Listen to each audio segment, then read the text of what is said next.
Good afternoon, everybody. I appreciate you all coming out. This will very likely be our last university community update for this semester, and it's been a good semester. We've got a lot of work done, and we all worked real hard to get here today.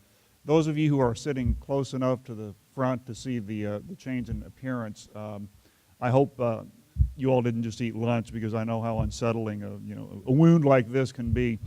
But the last trip to Austin was just especially brutal. It's hard to you never know what you're going to run into. Usually it's a buzzsaw. No, in fact, I tripped over my dog and hit my head on a bar stool. At home, okay, at home. Not so, nothing more dramatic than that.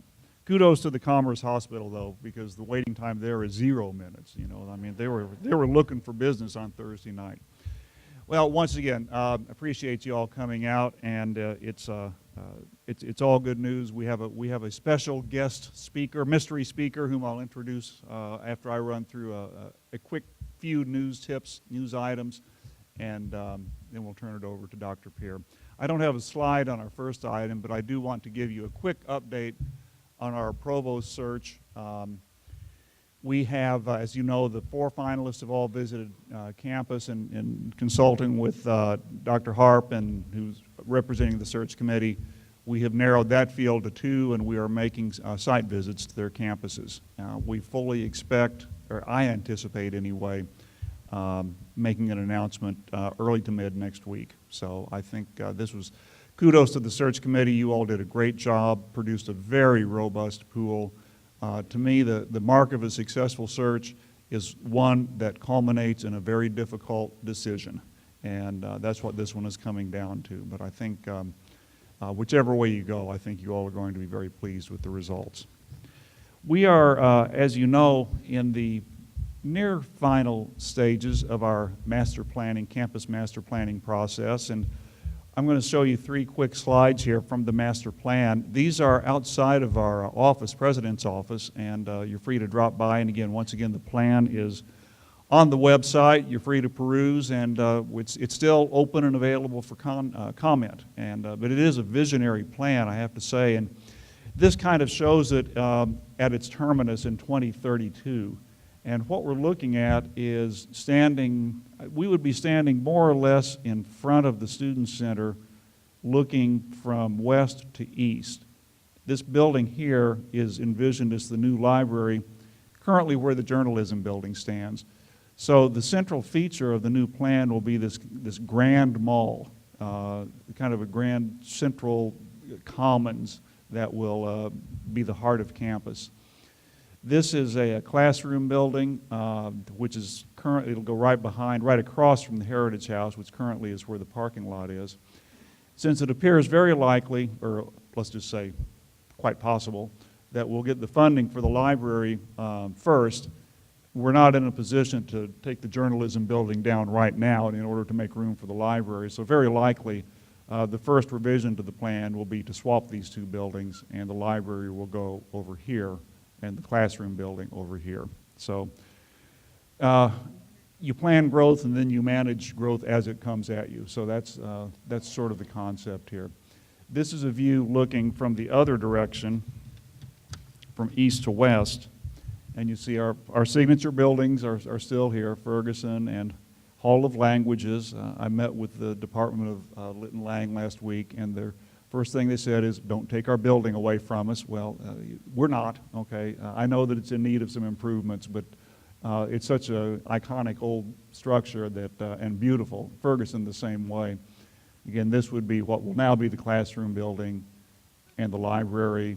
See, the Student Center doubles in size, as well as some other additions to campus. So it's a very intriguing and really visionary plan for the future of campus.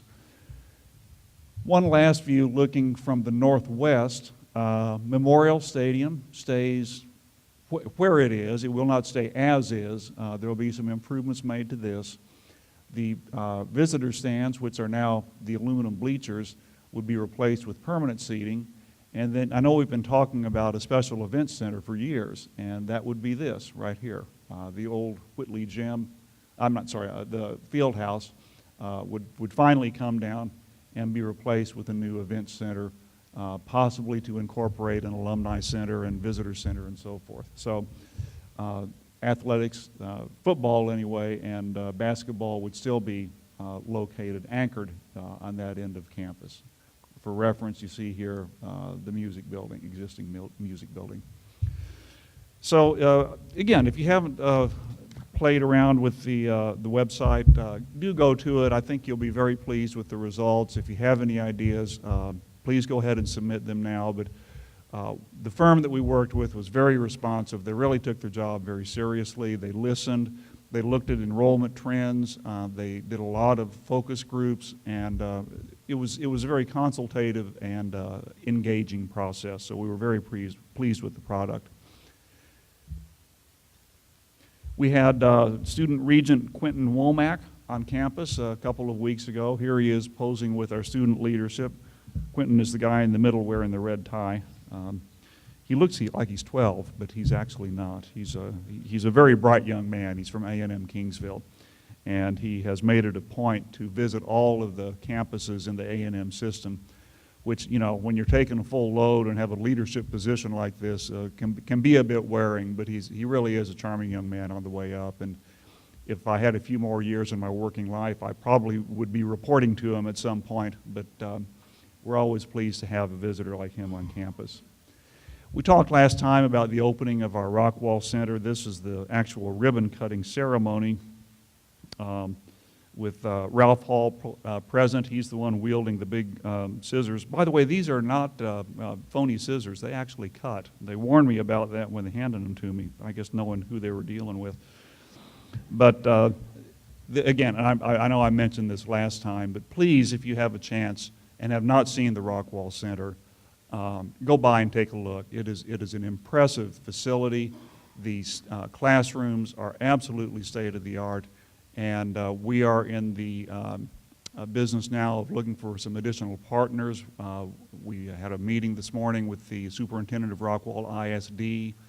We're going to approach Collin College with some opportunities. So this really, first of all, we got to fill this building up, but this really has the opportunity to expand our presence in Rockwall substantially, and Rockwall being a still expanding and growing community.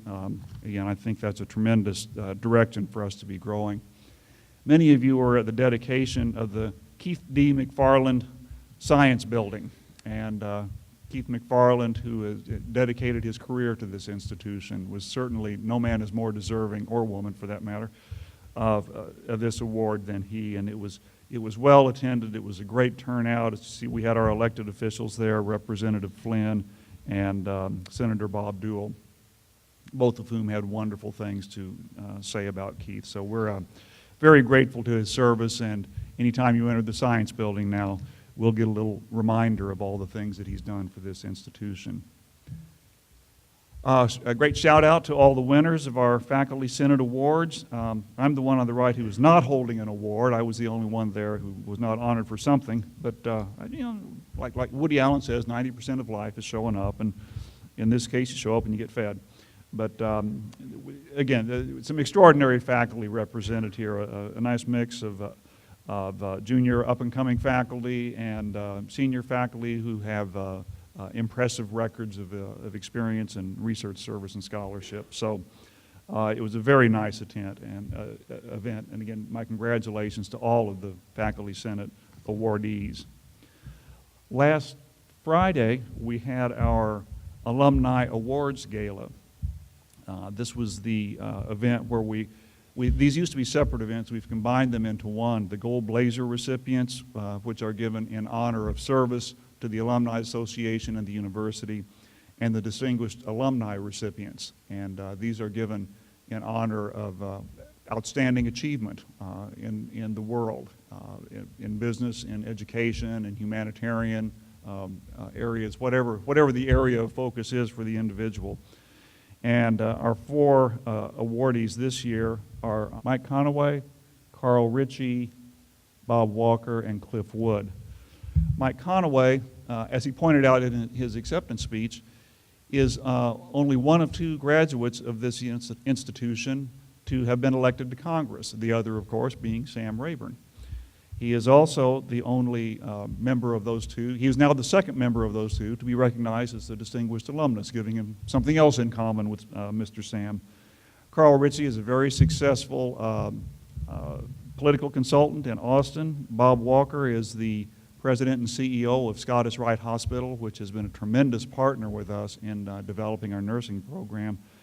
And Cliff Wood is the president of a community college in New York, upper New York State, and a loyal Delt. So there was a table full of rowdy Delts at the awards banquet, which we only had to call UPD out once, but they did quiet down after that. This is a wonderful photo. I just wanted to, if you haven't seen the amphitheater full, what an inspiring sight it is. And this is a group of 1,724 middle and high school students who were here on campus for the Texas FFA Career Development Day. And it was a big day for the Ag Department. And to see all these young people engaging their future on this campus, I mean, it just was an inspiration and a reminder of what this university really is all about. And it was a beautiful day, and they filled up the amphitheater. And again, what an extraordinary sight to see them outlining their pathway to the future. Last week we had the William Mayo Prestigious Speakers Series guests on campus. There were 2 Olympians on campus. The Olympian, by the way, is on the left here. Okay.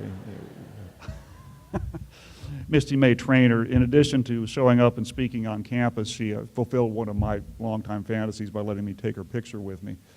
And here, kind of faded in the distance, is Ryan Lochte. I'm blocking most of his image, but he was on campus as well. It was students that really enjoyed this, and Susan Kahn from ESPN was the moderator, and they truly engaging presentation and conversation.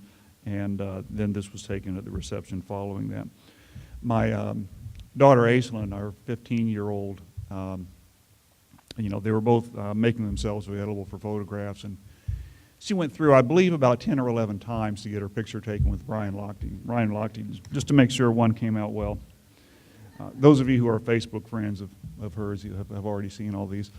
Last week was also our blue versus gold spring game. This is our spring scrimmage, offense versus defense. Great turnout. Kudos to the new staff over in athletics and the football program for putting together a wonderful event and a wonderful game. And as I recall, I was at the Alumni Awards event that night, so had to miss this, but I believe defense edged out the offense. Is that correct? 36-35. So good work to everyone. Here is a picture of Coach Carthel consulting with one of the tribal elders, Coach Hawkins, and what a wonderful picture this is, and credit goes to Rand Champion for this picture. Coach Carthel says he's now pleased to report he's 1-0, although I think technically, since he was responsible for both teams, he's 1-1, but we're not gonna hold that against him. We're still at 500. Shout out goes to the math department. The math students won the Calculus Bowl. This is an annual event by the Mathematical Association of Texas. Mathematical, did I get that? Anyway, MAA something. Texas section is what it is. And our teams placed first place in the state as well as 4th and 7th. And this truly is extraordinary when you think about this. I mean, they're competing with all of the other universities in the state of Texas and won first place in the state. And Dr. Dorsett there on the end, I don't think I've ever seen a bigger smile on his face, and it is certainly richly deserved because he has a great deal to be proud of. I'm going to close out my portion here just with a couple of quick thoughts on, or I guess an update on where we are in the legislative session and our budget planning cycle. Legislative environment continues to be favorable. There is money in play. We're really getting down to not the finish line yet, but we're sort of in the home stretch, and this is when the real decisions start getting made. The conference committees have been appointed, and markup of the 2 bills will begin. And as you know, I think I mentioned last time, the Senate bill treats us a lot better than the House bill. they'll end up somewhere in the middle. We hope a little closer to the Senate bill. But regardless of what comes out in that committee, we are in good shape because of the record growth that we enjoyed during the base year.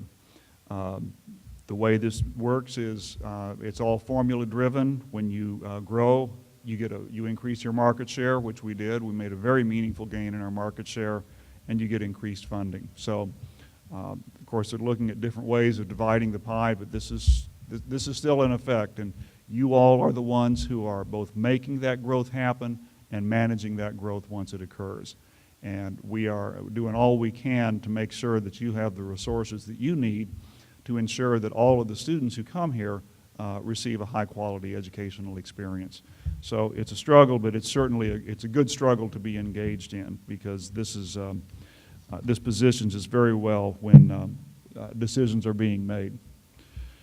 Well, the Budget Review and Development Council has been working on just that, how to manage growth. They have come up with the term innovative growth, which I like. The original charge of the Budget Review and Development Council 4 years ago was to use the reallocation process as a mechanism for funding innovation.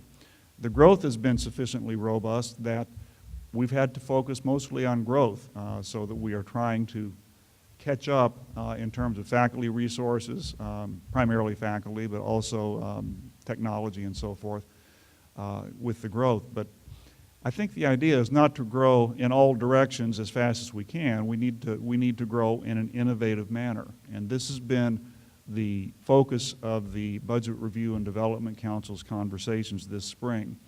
They are working on their reallocation, nearing completion on that.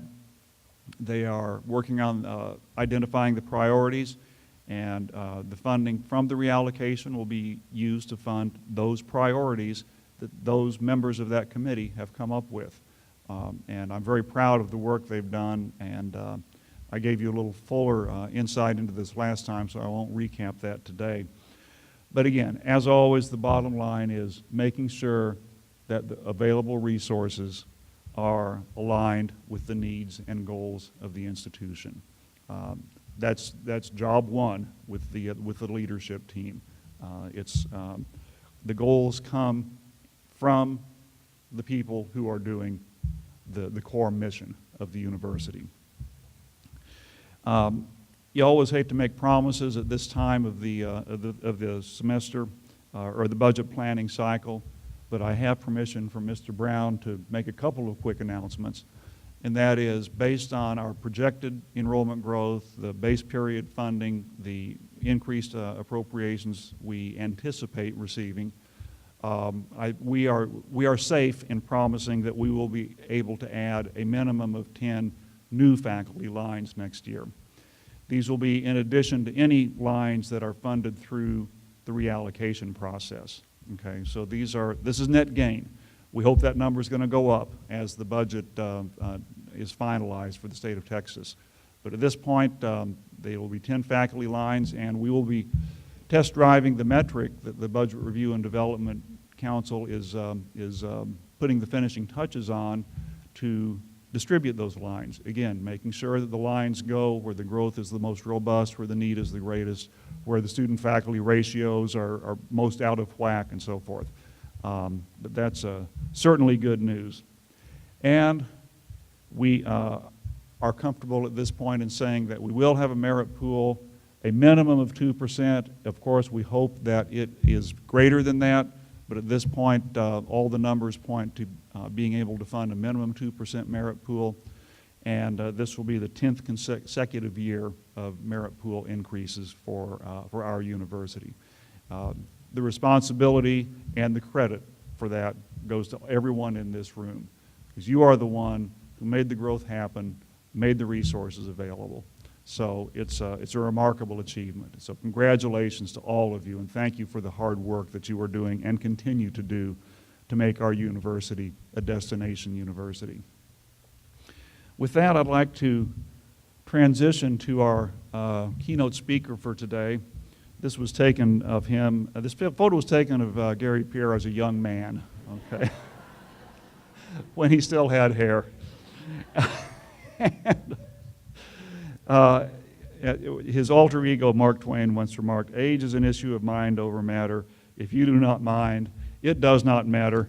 And I know of no man on this campus or any other in the Western Hemisphere who exemplifies that philosophy of life no more than our interim provost, the distinguished and illustrious Dr. Gary Peer.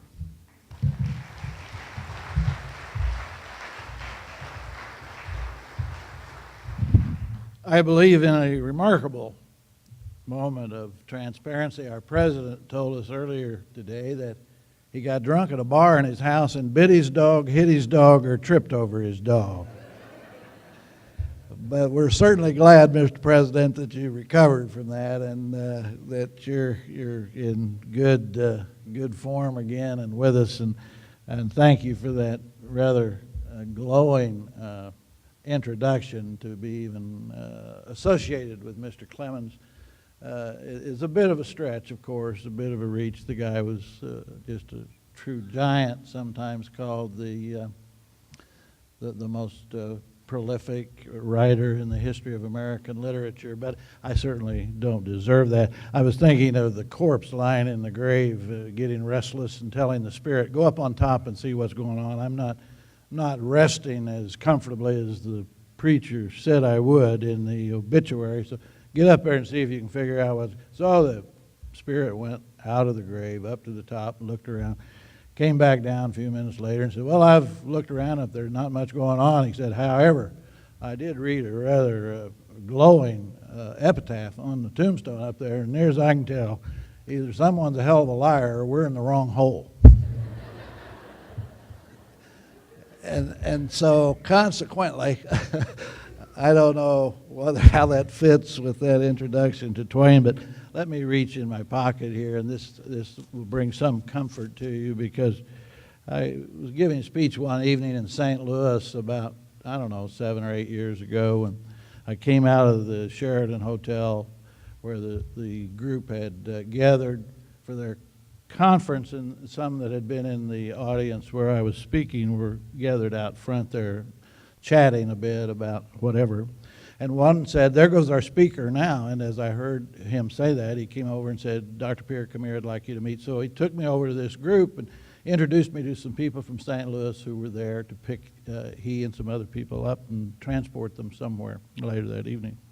So these people would say, "Oh, so this is your speaker?" "Yeah, this is our speaker." "Yeah, was he any good?" And I said, "Oh, yeah, he was good. He was very good." "Oh, really? What did he talk about?" And then there was this pregnant silence. And I became rather uncomfortable. And finally, one of the people in the audience said, "Well, come to think of it, he never did tell us." And so when I reach in my pocket here and get something, you can take some solace maybe that I actually have some idea of what I do want to share with you on this occasion, and I'm delighted to be able to do that. We twice retired, 3 times retired, failed retirees are a dangerous lot. We tend to start believing our own lies and thinking that the things we have hit upon at our senior years are somewhere written in granite and indisputable. I warn you a little bit in that regard, because there's a story about the 2 retired fishermen in Maine that I like to tell in that specific context. And Harold says to Fred, he says, "Fred, right out there about 11 o'clock, that promontory point out there," he said, "I landed the biggest sockeye salmon that anybody in our crew ever landed." He said, "The thing weighed 85 pounds.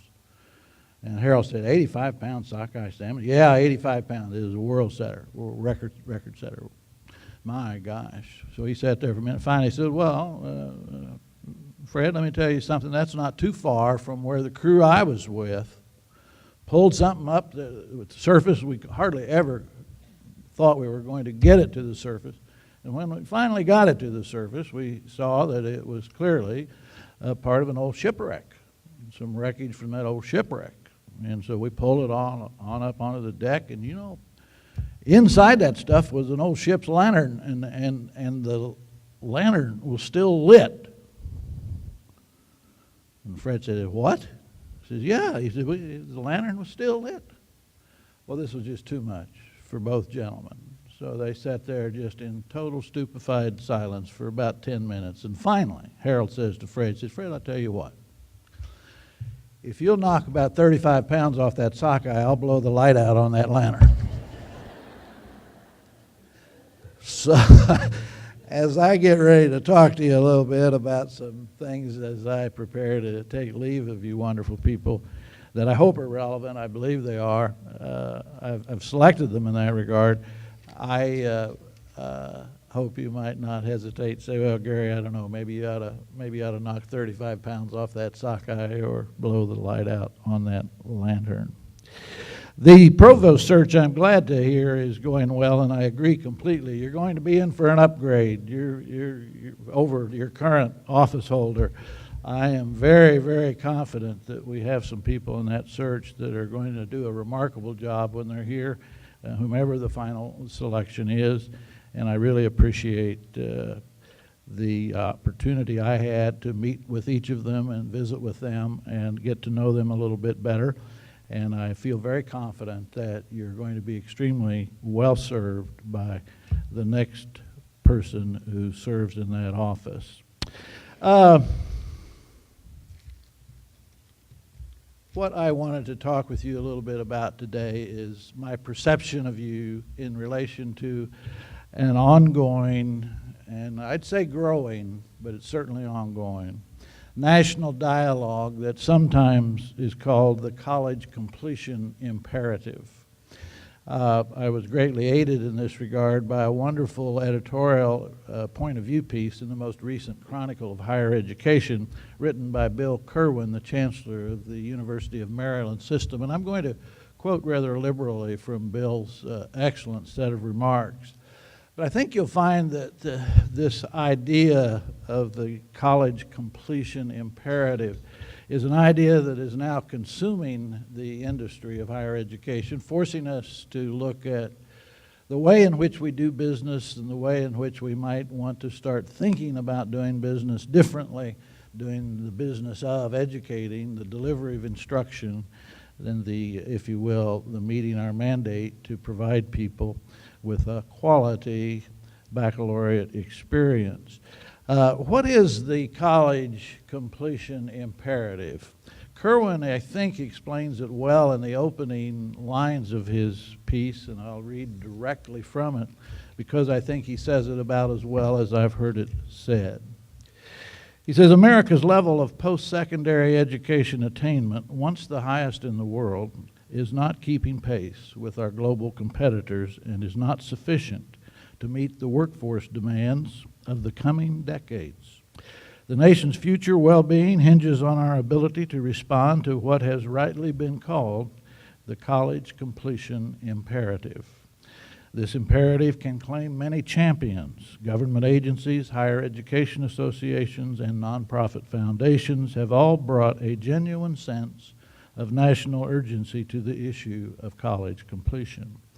On the other hand, he points out, contrarians argue, incorrectly, I believe, he said, that the need for more college graduates in today's and tomorrow's economy is grossly overstated.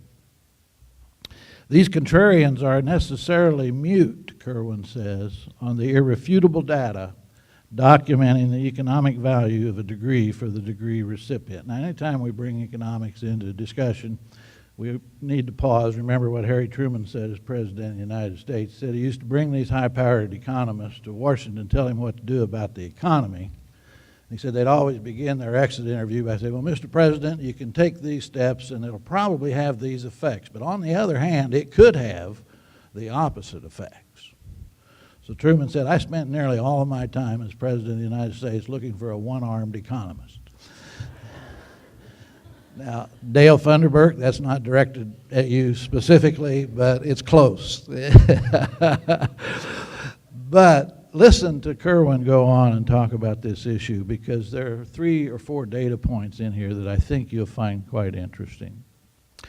The expected lifetime earnings of a person with a bachelor's degree exceed by more than $1 million those of a person with only a high school diploma. Moreover, even at the depths of our most recent recession, the unemployment rate of those with a college degree, even recent college graduates, was less than half of that for those with a high school degree only.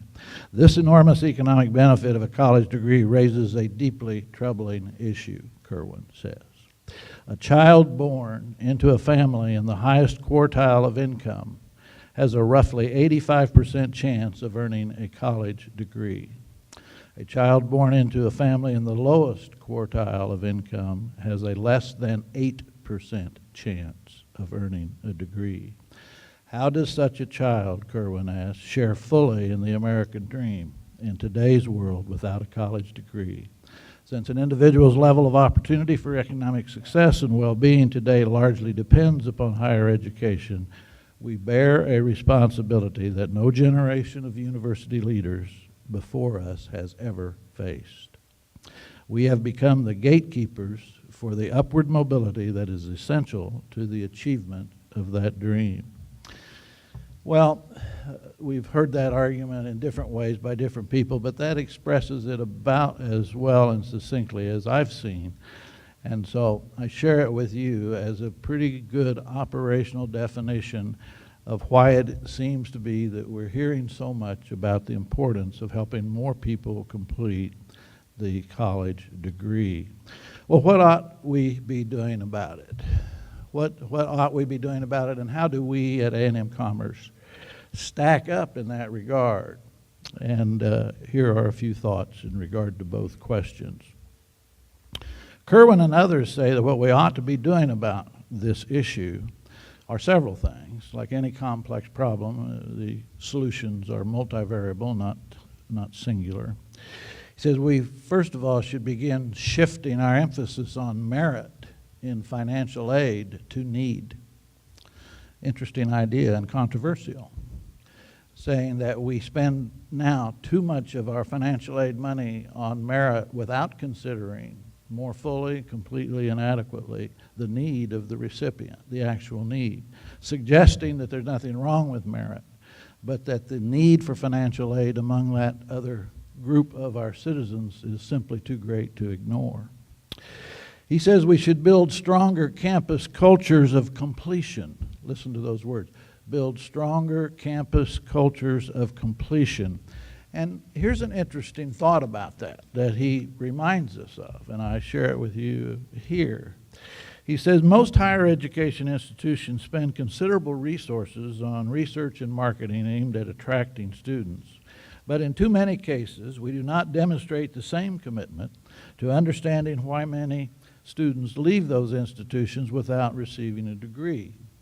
Research done at the Education Trust has demonstrated that colleges and universities with almost identical profiles, a very interesting point, with almost identical profiles, same mission, comparable resources, similar program mix, same proportions of underrepresented minorities and low-income students, can and often do have remarkably different retention and completion rates, suggesting, you see, a culture on some campuses emphasizing completion that is not present on all campuses.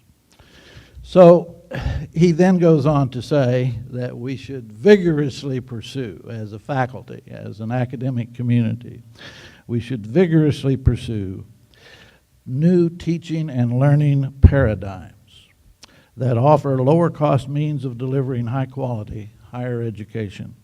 The capabilities made possible by these new technological advances, Kerwin says, combined with cognitive research into how today's students learn, make these disruptive innovations possible.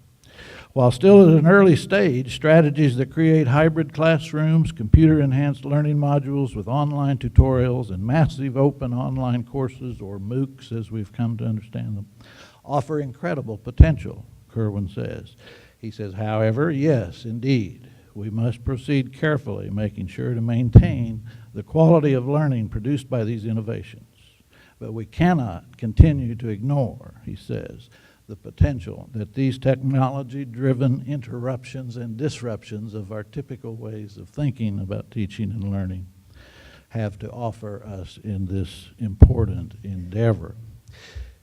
In that regard, I would call your attention to a website that is easily accessible to all. You can Google it, you can get on any server and get to it very quickly.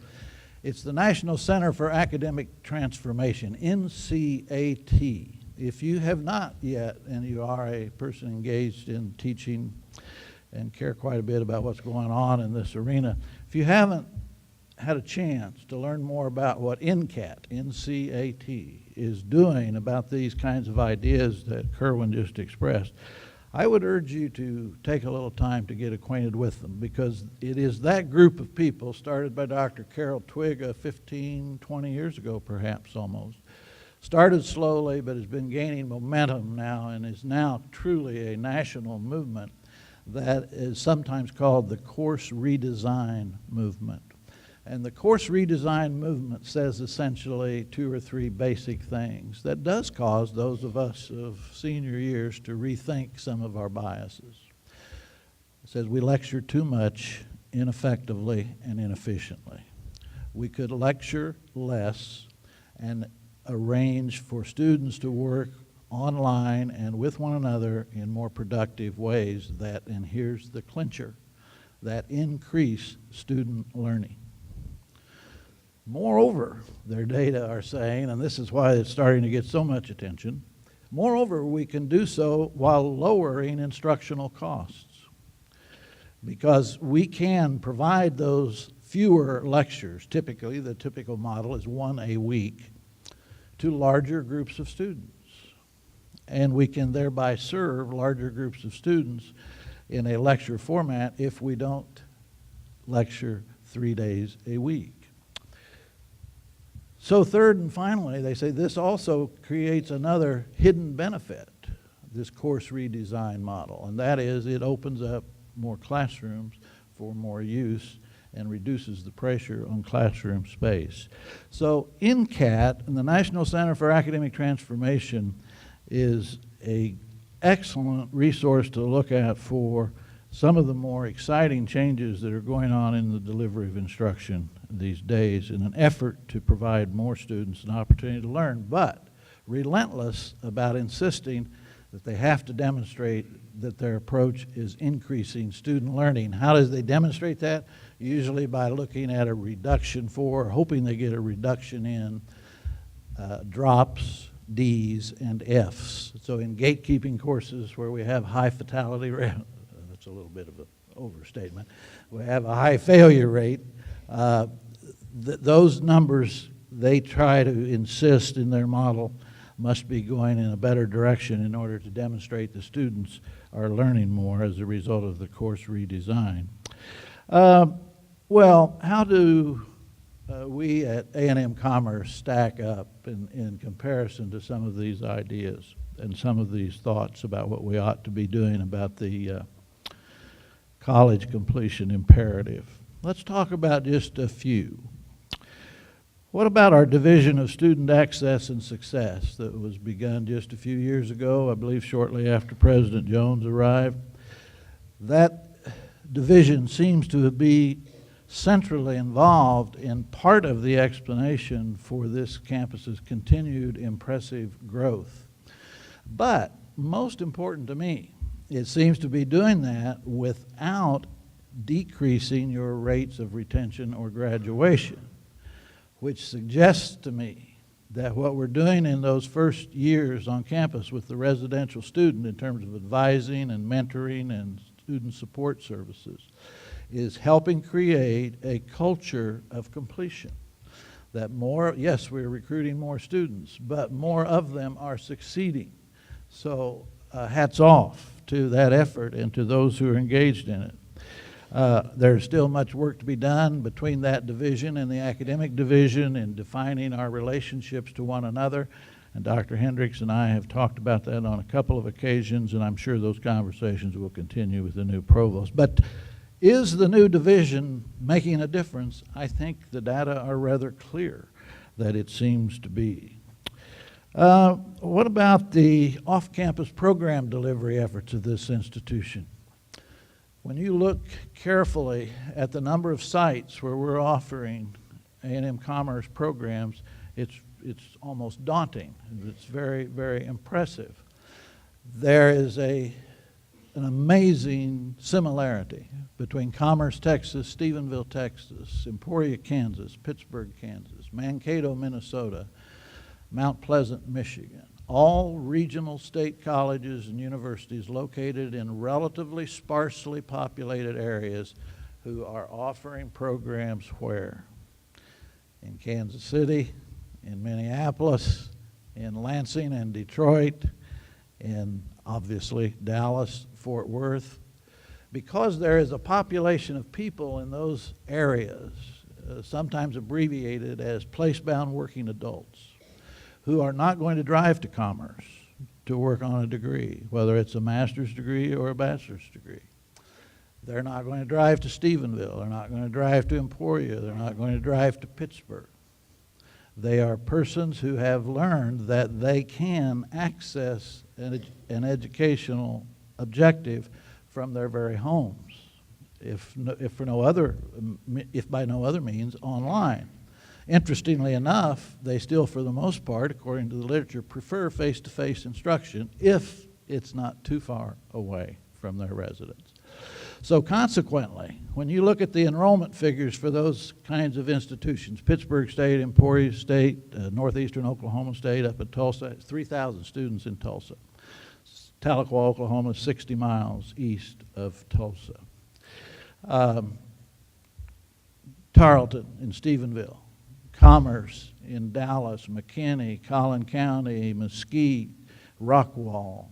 And now we, you see, are going to where the students are, and we are taking an affordable educational outcome to them, thereby, I think, making an important contribution to the, shall we say, the degree completion imperative. Now, admittedly, a lot of these are master's programs rather than baccalaureate programs, but there is a growing baccalaureate population in these metropolitan cities around the state who cannot afford to go to a residential college or university like this one and live there and work on a bachelor's degree. So they stay at home, they stay with their grandparents, they do different things, but there's a growing number of those young people in the higher education market. How about the Center for Faculty Teaching and Technology that we started here a few years ago? Right in the middle of the fray, right in the middle of the needs for those of you who are interested, willing, and committed to trying to learn more about how to make better use of online technology in your instruction. It's a terribly growing arena that began slowly about 25 years ago and has done nothing but gain momentum for the past 2 decades, and I see little signs of it slowing down, particularly now that they're getting so much better at dealing with test security issues and this whole question of whether or not we actually know who the student is who's doing the work on the other end of the line. In that regard, what about the new Center for Faculty Development that we're now looking at the consultant's report who came and visited, and he's made some suggestions that the committee is considering. And he talks about the very necessary, very critical linkage between this idea of helping a faculty develop new and innovative ways of teaching in ways that are more cost-effective, ways that are more efficient, and ways that increase student learning. So those two resources are going to be, I think, excellent ones for this institution in the years ahead. What about the Texas Affordable Baccalaureate degree? An idea born of much political debate, much political contention. But look at what we're doing. We are looking at a degree program now under Dr. Hendricks and her people's supervision and a number of faculty, she would quickly say, that is turning the paradigm upside down. Seat time, not so much the issue. Competency, the definition of student learning outcomes, the development of plausible, meaningful metrics for measuring those outcomes. And if we can indeed provide that kind of a degree experience to a particular market of students, not students here residentially, but again, for the most part, students online who cannot attend physically a campus to pursue their degree objectives. I think a very excellent almost laboratory for A&M Commerce to follow the experience of that program and learn from it in ways that might relate to other degree programs here on campus. There's also a new class of faculty in the A&M system that was put in place 2 years ago called Academic Professional Track Faculty. This is a new class of faculty which is intentionally meant to provide universities throughout the A&M system an opportunity to hire people for more teaching-intensive roles and not necessarily the holy trinity of teaching, research, and service that we try to follow in the tenure position paradigm. So consequently, we have an opportunity to employ faculty who are not seeking tenure, but who are provided a certain amount of job security in the form of 1 to 5 year term contracts that are renewable, that provide them a way to bring their strengths to our needs to educate more students at a lower cost. Well, I probably overlooked an item or two, but what I'm trying to say is that as I prepare to leave this fine place, and as I reflect on this hum in the academy about increasing the number of graduates, I really do believe this university has positioned itself in some remarkably prescient ways to prepare for meeting this challenge to the very best of your ability.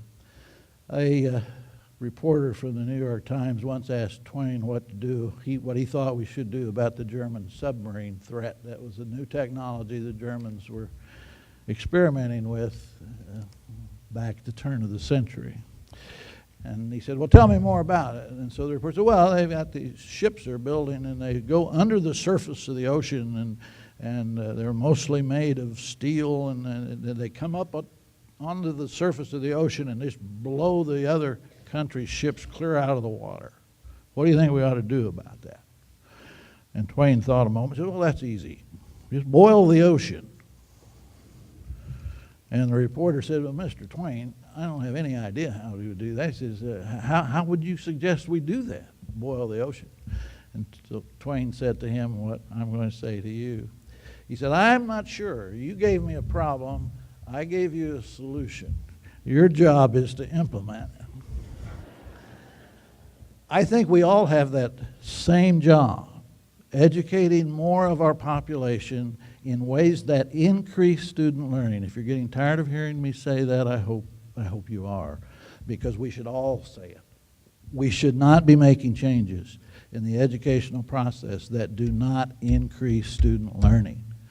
And if we will do that, we can perhaps also address one of the sentiments that Emerson expressed when he talked about once we had wooden chalices and golden priests, and it seems now that we have golden chalices and wooden priests. He went on to express his concern that social institutions are born of human conviction and ardor. He says, too often, however, as our institutions grow, the ardor wanes, the conviction diminishes. He says, we must not allow that to happen. So I implore you good people, as you continue to grow, and I'm pretty sure you are going to continue to grow, all the numbers look like you are, keep your commitment to what? Student learning, and you will be just fine. Thank you.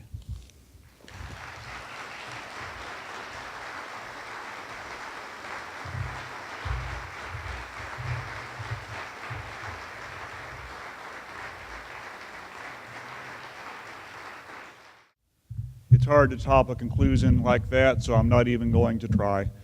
Thank you again for coming out this afternoon, and a special thank you to Dr. Gary Pierre for spending yet another year of his retirement with us.